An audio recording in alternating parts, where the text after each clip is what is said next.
तो दोस्तों हम सभी लोगों ने देखा कि ऑयल सप्लाई को लेकर रशिया ने बहुत बिल फाड़े, लेकिन अब परिस्थितियां कुछ ऐसी आ गई है कि जिन्हें देखने के बाद ये कहा जा सकता है कि अब बहुत लंबा बिल फटेगा व्लादिमीर पुतिन का। जी हाँ, एक्चुअली दोस्तों हम लोग बारीकी से देखें कि ऐसा क्या कारण रहा कि भारत को इतना लंबा चौड़ा डिस्काउंट इतने लंबे समय तक रशिया के द्वारा दिया गया। यानी हम लोगों ने अगर $7 बिलियन की बचत कर ली एक ही साल में, तो डेफिनेटली ये डिस्काउंट काफी लंबे समय तक और काफी तगड़े तरीके से मिला है। तो अगर हम लोग सोचे कि ये डिस्काउंट भला क्यों दिया गया, क्योंकि पाकिस्तान की अगर बात की जाए तो उसे केवल एक बार डिस्काउंट दिया गया, दूसरी बार जब उसकी तरफ से मांगा गया तो मना कर दिया गया और रशिया के द्वारा बिल्कुल भी दोबारा डिस्काउंट देने में कोई इंटरेस्ट नहीं दिखाया गया। तो इसके पीछे अगर हम लोग बारीकी से कारण ढूंढे तो वो कारण है भारत की बहुत ही बड़ी जरूरत। भारत हो चाइना हो, ये दो वो देश हैं जो कि दुनिया में सबसे ज्यादा क्रूड ऑयल का इस्तेमाल करते हैं। ऐसी परिस्थिति में अगर डिस्काउंट भी दिया जा रहा है तो रशिया की तरफ से बहुत ही कम लागत पर ये क्रूड ऑयल प्रोड्यूस किया जाता है, जमीनों से निकाला जाता है और वो बहुत बड़ी मात्रा में बेचा जाता है। तो डिस्काउंट में जो नुकसान हो रहा था डिस्काउंट देने पर, वो भी उस लायक नहीं बचता, क्योंकि बहुत ज्यादा ह्यूज क्वांटिटी में भारत हो या फिर चाइना हो, दोनों ही देश क्रूड ऑयल खरीद रहे थे। और वैसे भी अगर रशिया की परिस्थिति देखी जाए तो काफी जर्जर हो चुकी है। आप अपने घर में डिमांड कर सकते हैं कि ये सब्जी नहीं भा रही है तो दूसरी बना दो। किसी दूसरे के यहाँ जब आप खाना खाने जाएंगे तो वहां थोड़ी ना आप अपनी मर्जी की सब्जी डिमांड करेंगे।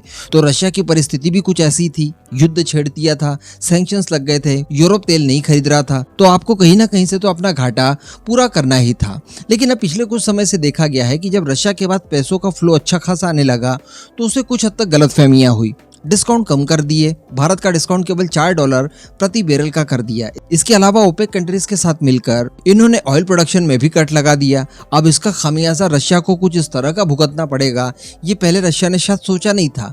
कारण ये था कि अब रशियन क्रूड ऑयल $60 प्रति बैरल से ऊपर कीमत पर जा चुका है और हम सभी जानते हैं कि $60 प्रति बैरल की प्राइस कैप लगा कर रखी है G7 कंट्रीज ने।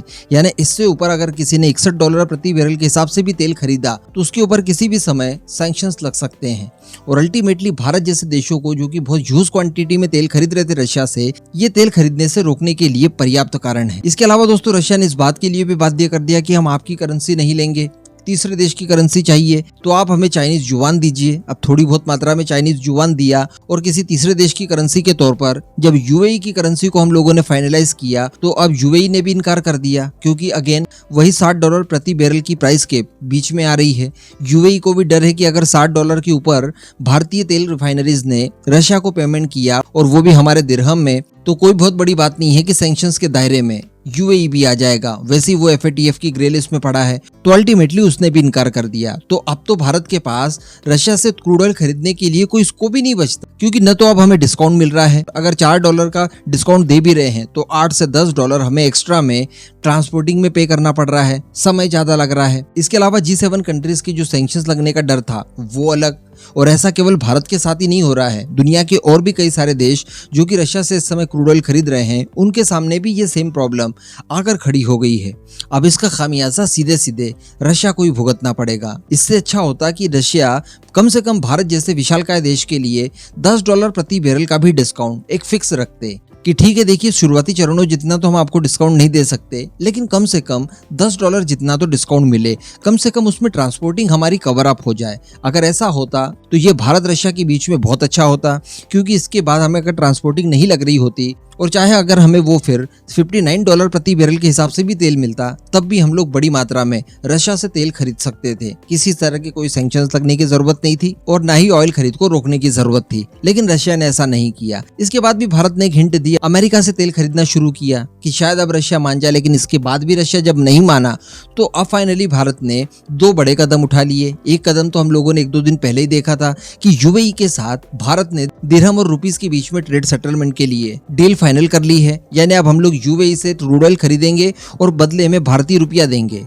तो ये बहुत ही ज्यादा बेनिफिट वाला काम हो गया। इसके अलावा अब खबर निकलकर ये भी आ रही है कि हमारा पुराना क्रूड ऑयल का सबसे बड़ा सप्लायर यानी इराक, अब उसके साथ भी भारत ने बातचीत शुरू कर दी है और भारत की तरफ से हमारी रिफाइनरीज ने ऑफिशियल रिक्वेस्ट भेज दी है कि अब हम लोग पहले की तरह इराक से तेल खरीदने के लिए तैयार हैं और इसके लिए जो भी रोड मैप है आप उसे पूरा करने के लिए सारी तैयारियां कर लीजिए। अल्टीमेटली जो 43% तक की क्रूड ऑयल की खरीद अभी हम लोग रशिया से करना शुरू कर चुके थे, वही सारा परसेंटेज वापस इराक की झोली में चले जाएगा और इराक के साथ हम लोग तेल खरीदेंगे। वैसे अगर इराक की बात की जाए तो इराक ने वास्तविकता में भारत को काफी डिस्काउंटेड रेट पर क्रूड ऑयल प्रोवाइड करवाया। जब हम लोग रशिया से बड़ी मात्रा में तेल खरीद रहे थे, इसके बावजूद हम लोग हमारी दोस्ती को मेंटेन करने के लिए मिडिल ईस्ट के भी पुराने सप्लायर्स के साथ कुछ हद तक ही सही लेकिन क्रूड ऑयल की खरीद जारी रख रहे थे, जिसमें सऊदी अरेबिया, यूएई है और साथ ही इराक है। इन तीनों ही देशों से क्रूड ऑयल भारत खरीद रहा था। तो यहाँ पर देखने के लिए ये मिला कि रशिया के बाद जो कि डिस्काउंट दे रहा था,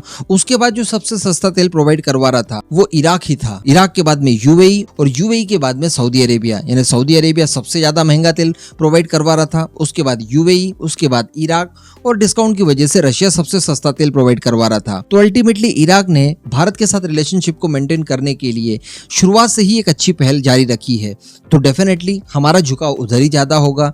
तो इन फ्यूचर कोई बहुत बड़ी बात नहीं है कि रशिया से जो तेल की खरीद आज 43% तक पहुंच गई है, तो ये बड़ी मुश्किल से 5 से 10% के आसपास रह जाएगी। उसके बाद ज्यादातर तेल की खरीद इराक से ही की जाएगी। तो इसमें हर हाल में नुकसान रशिया का है, क्योंकि अब फायदा तो हमें है नहीं, तो नुकसान इराक से भी नहीं होगा, बराबर ही पड़ रहा है। क्योंकि इराक से हमें ट्रांसपोर्टिंग कम लग रही है, ये हमारे लिए सबसे बड़ी बात हो गई। लेकिन समस्या रशिया के सामने खड़ी हो जाएगी कि अब भारत जितनी क्वांटिटी में क्रूड ऑयल बेचे तो बेचे किसे, खरीदार तो कोई नहीं है और प्राइस कैप के ऊपर तो शायद ही कोई देश इनसे तेल खरीदने के लिए तैयार होगा। केवल चाइना है, तो आप युआन लेते रहिए और यूराल देते रहिए, वही सही रहेगा। अब इस पूरे मुद्दे पर दोस्तों आपका क्या मानना है, नीचे कमेंट करके जरूर बताइएगा।